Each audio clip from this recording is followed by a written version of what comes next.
It's a delightful story complete with never-before-seen home movies of a little girl who grew up in front of America's eyes. It's today's Inside Story. Leonard Maltin with Shirley Temple Black. Leonard. Well, Mary, Shirley Temple wasn't just a child star. She wasn't just the most popular child star in movie history. She was a genuine worldwide phenomenon. And now she's written her autobiography titled Child Star to explore that phenomenon herself. The cherubim were so far, they rolled right down and cried. The curtain started waving for me to come inside. This is Shirley Temple, as most of us remember her. But how does she remember those years of child stardom? Her new book reveals that she has a vivid memory, and these fascinating home movies taken by her mother supplement those memories. On the good ship, lollipop, it's a sweet trip to a candy shop where bonbons play on the sunny beach of Peppermint Bay. These pictures were taken on location for Shirley's enormously popular movie Heidi in 1937, with Los Angeles substituting for Switzerland.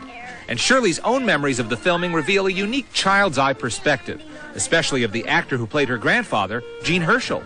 I remember hearing you say the thing you remembered most about Gene Herschel from Heidi was the smell glue. Of glue on his beard. Yeah, well, he had this big beard glued on every morning, and I thought it was kind of an interesting smell. I guess I was an early glue sniffer.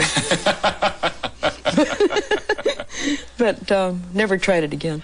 Films like Heidi earned young Shirley a fortune, but due largely to her father's mismanagement, that fortune was dissipated.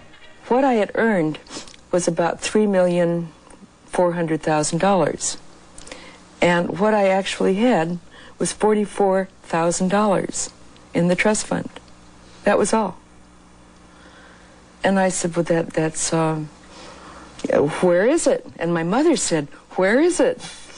And there was a marvelous vision I have of all this money, my mother said, was being protected in vaults under New York City.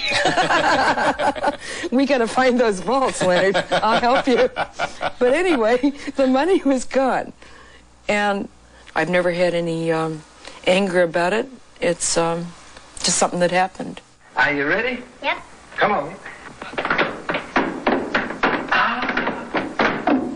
There, you catch on quick.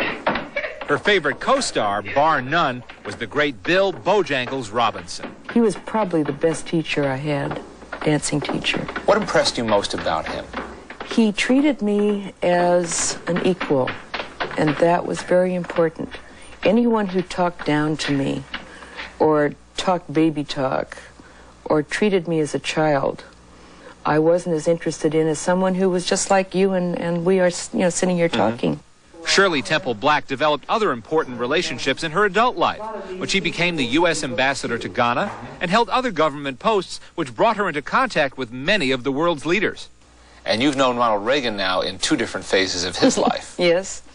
We made a movie which was probably one of the worst movies either one of us ever made. But it was called That Hagen Girl, and I married him in that movie. The end of it, we're going off on our honeymoon. He was one of the best kissers in the films I made. That's a distinction that few presidents would have somebody be able to testify about. That's true. Yeah. It really does seem as if Shirley Temple Black has led two separate lives. So how does she feel about the child she refers to as Little Shirley? She's my best friend. We're just good buddies. She opens doors for me, still, around the world, in the world of diplomacy that I work in now. And if I can't produce something, then the door will close. But Shirley Temple opens the door for Shirley Temple Black.